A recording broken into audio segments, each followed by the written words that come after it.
ನಮಸ್ತೆ, SRM ಚಾನೆಲ್ಗೆ ಸ್ವಾಗತ. ದರ್ಶನ್ ಜೈಲಲ್ಲಿಂದ ಯಾವಾಗ ಬಿಡುಗಡೆ, ಅವ್ರಿಗೆ ಯಾವಾಗ ಬೇಲ್ ಸಿಗುತ್ತೆ? ಹಾಗಾದ್ರೆ ನಿನ್ನೆ ಹೋಗಿ ಮಾತಾಡಿದಂಥ ರಕ್ಷಿತಾ ಇಲ್ಲಿ ದರ್ಶನ್ಗೆ ಯಾವ ರೀತಿ ಭರವಸೆ ಕೊಟ್ಟರು? ವಿಜಯಲಕ್ಷ್ಮಿ ಹಾಗೇನೆ ಇಲ್ಲಿ ದರ್ಶನ್ ಮಗ ಇಬ್ಬರು ಕೂಡ ದರ್ಶನ್ಗೆ ಯಾವ ರೀತಿ ಇಲ್ಲಿ ಬಿಡಿಸ್ಕೊಂತೀವಿ ಅಂತ ಹೇಳ್ಬಿಟ್ಟು ಸಲಹೆ ಕೊಟ್ಟು ಬಂದರು. ಹಾಗಾದರೆ ಇಲ್ಲಿ ದರ್ಶನ್ ಫ್ಯಾನ್ಸ್ಗೆಲ್ಲ ಯಾವಾಗ ಗುಡ್ ನ್ಯೂಸ್, ಅವರು ಬಿಡುಗಡೆ ಯಾವಾಗ ಅಂತ ಈ ವಿಡಿಯೋದಲ್ಲಿ ನೋಡ್ಕೊಂಬಂದ್ಬೇಡ ಬನ್ನಿ. ಇಲ್ಲಿ ರೇಣುಕಾಸ್ವಾಮಿ ಅವರ ಕೇಸ್ನಲ್ಲಿ ಇಲ್ಲಿ ದರ್ಶನ್ ಅವರು ಜೈಲಿಗೆ ಪಾಲಾದರು. ಈಗ ಅವರು ಪ್ರಸ್ತುತವಾಗಿ ಇಲ್ಲಿ ಪರಪ್ಪನ ಅಗ್ರಹಾರ ಸೆಂಟರ್ ಅಂತ ಕೇಂದ್ರ ಜೈಲಿನಲ್ಲಿ ಈಗ ವಾಸವಾಗಿದ್ದಾರೆ. ಅವರು ಬೆಂಗಳೂರಿನ ಪ್ರಸಿದ್ಧಿಯ ಕೇಂದ್ರ ಜೈಲಲ್ಲಿ ಈಗ ಪ್ರಸ್ತುತವಾಗಿ ಇದ್ದು, ಅವರು ಇಲ್ಲಿ ಕೊಲೆ ಕೇಸ್ ಮೇಲೆ ಜೈಲಿಗೆ ಹೋದವರು. ಅವ್ರ ಮೇಲೆ ಬಿಡಿಸ್ಬೇಕು ಅಂತ ಹೇಳ್ಬಿಟ್ಟು ಜಾಮೀನಿಗೆ ರೆಡಿ ಮಾಡಿದಂಥ ಅವ್ರ ಕಡೆ ಲಾಯರ್. ಆದರೆ ಇಲ್ಲಿ ಪೊಲೀಸ್ ಸುಪ್ರೀಂ ಕೋರ್ಟ್ ಏನಂತ ತೀರ್ಮಾನ ಮಾಡ್ತು ಅಂತಂದರೆ, ಯಾವುದೇ ಕಾರಣಕ್ಕೂ ಇನ್ನು 1 ವರ್ಷದ ಕಾಲ ದರ್ಶನ್ ಅವ್ರಿಗೆ ಯಾವುದೇ ಕಾರಣಕ್ಕಾದರೂ ಕೂಡ ಜಾಮೀನ್ ಮೇಲೆ ಅವ್ರನ್ನ ಹೊರಗಡೆ ಬಿಡೋಕ್ಕಾಗಲ್ಲ.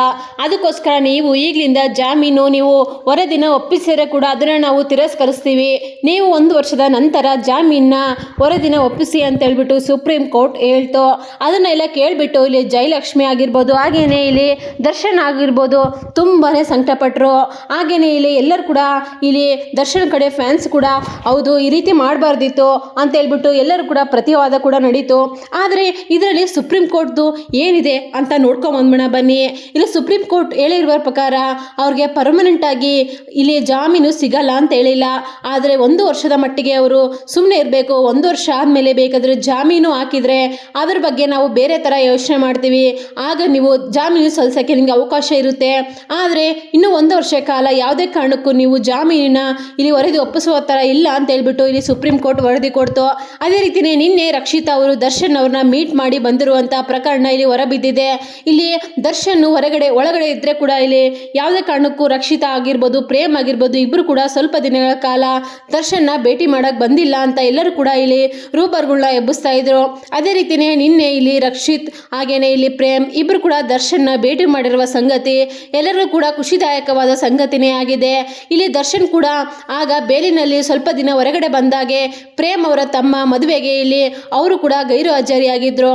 ಅವರು ಕೂಡ ಸಂಭ್ರಮದಲ್ಲಿ ಪಾಲ್ಗೊಂಡಿದ್ರು ಅಂತಲೇ ಹೇಳ್ಬೋದು. ಇಲ್ಲಿ ರಕ್ಷಿತದು ದರ್ಶನ್ದು ಇಬ್ಬರದು ಕೂಡ ಈಗ ಹುಟ್ಟಿಕೊಂಡ ಸಂಬಂಧ ಅಲ್ಲ, ಅವ್ರದ್ದು ವರ್ಷಾನುಗಟ್ಟಲೆ ಸಿನಿಮಾ ರಂಗದಲ್ಲಿಯೇ ಭೇಟಿಯಾದ ಅವರಿಬ್ಬರು ವ್ಯಕ್ತಿಗಳು. ಆಗ್ಲಿಂದನೂ ಕೂಡ ಅವರಿಬ್ಬರು ಪ್ರೇಮದಲ್ಲಿ ಹಾಗೇನೆ ಇಬ್ಬರು ಕೂಡ ಒಬ್ರಿಗೊಬ್ರು ಸಹಾಯವಾಗಿ ಇದ್ದರು ಅಂತಲೇ ಹೇಳ್ಬೋದು.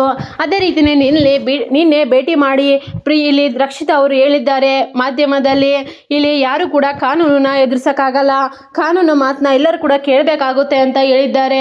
ಇದರ ಪ್ರಕಾರ ಎಲ್ಲರಿಗೂ ಕೂಡ ಡೌಟ್ ಹುಟ್ಟಿಸ್ತದೆ ಇದೆ ಅಂತಲೇ ಹೇಳ್ಬೋದು.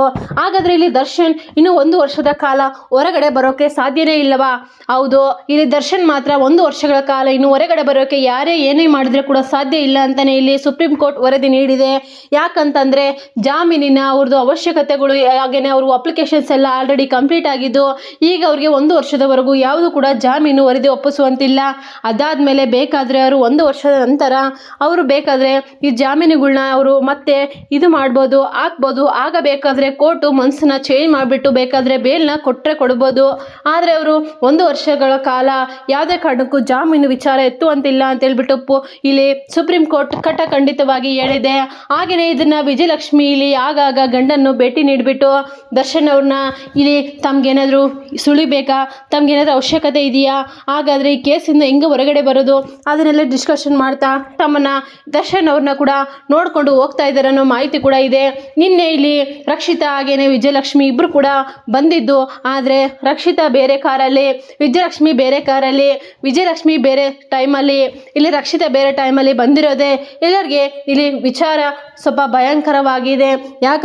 ಯಾಕೆ ಇಬ್ಬರು ಕೂಡ ಒಂದೇ ಟೈಮ್ಗೆ ಬರ್ಬೋದಿತ್ತು ಅಲ್ವಾ? ಆದರೆ ಕೂಡ ಯಾಕೆ ಇಬ್ಬರು ಕೂಡ ಬೇರೆ ಬೇರೆ ಸಂದರ್ಭದಲ್ಲಿ ಬಂದಿದ್ದಾರೆ ಅನ್ನೋದೇ ಇಲ್ಲಿ ಎಲ್ಲರಿಗೂ ಕೂಡ ಕ್ವಶನ್ ಮಾರ್ಕ್ ಆಗಿ ಉಳಿದಿದೆ.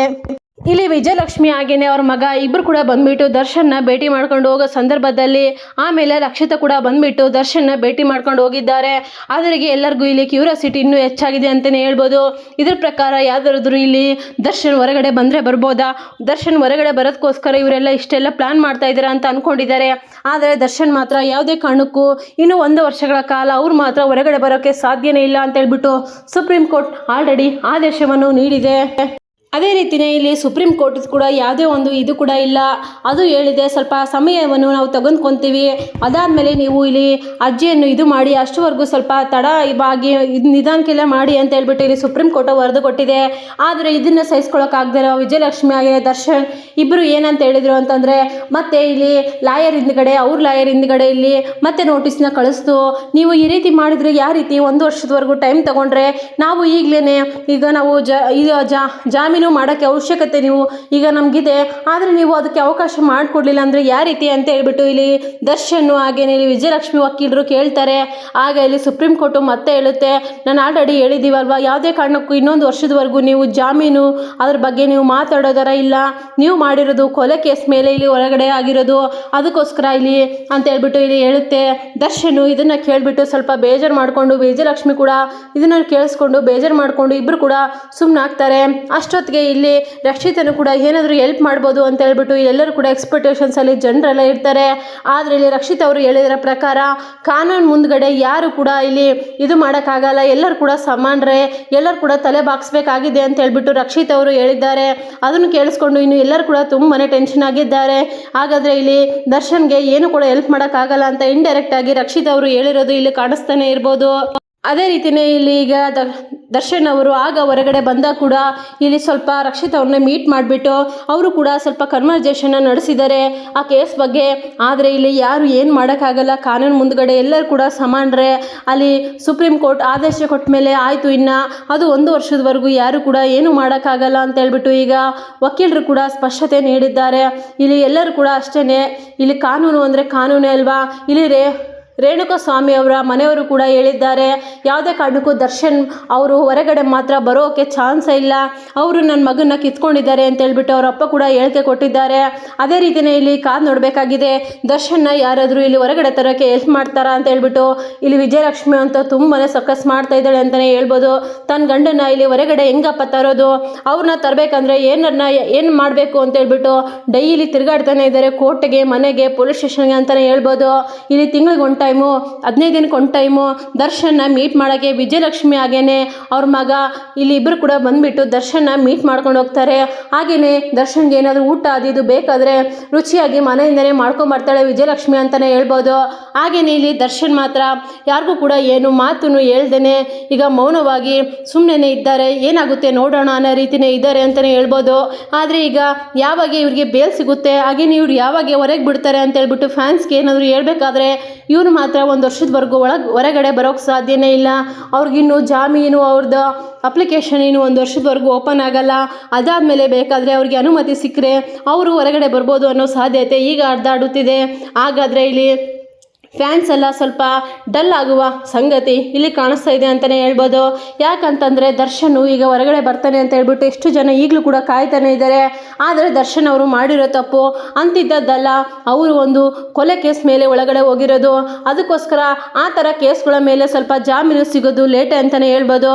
ಅದಕ್ಕೋಸ್ಕರ ಸುಪ್ರೀಂ ಕೋರ್ಟ್ ಇಲ್ಲಿ ಸ್ಪಷ್ಟತೆ ನೀಡಿದೆ, ಯಾವುದೇ ಕಾರಣಕ್ಕೂ ನೀವು ಇನ್ನೂ ಸ್ವಲ್ಪ ದಿನ ನನಗೆ ಜಾಮೀನು ಕೊಡೋ ಥರ ಇಲ್ಲ, ಅದಕ್ಕೋಸ್ಕರ ಆಮೇಲೆ ಟ್ರೈ ಮಾಡಿ ಅಂತ ಹೇಳಿದೆ. ಅದಕ್ಕೋಸ್ಕರ ಇಲ್ಲಿ ಕಾಯ್ತಾನೆ ಇದ್ದಾರೆ ದರ್ಶನ್, ವಿಜಯಲಕ್ಷ್ಮಿ ಅಂತ ಹೇಳ್ಬೋದು. ಇಲ್ಲಿ ದರ್ಶನ್ ಇದನ್ನೆಲ್ಲ ಕೇಳಿಬಿಟ್ಟು ನೋಡಿಬಿಟ್ಟು ತುಂಬಾ ಬೇಸತ್ತು ಹೋಗ್ಬಿಟ್ಟಿದ್ದಾರೆ. ಏನಪ್ಪ ಇದು, ನಾನು ಒಳ್ಳೆ ಥರ ಈ ಥರ ಕೇಸಲ್ಲಿ ಸಿಲುಗಿ ಬಿದ್ದುಬಿಟ್ಟೆ ಅಂತ ಹೇಳ್ಬಿಟ್ಟು.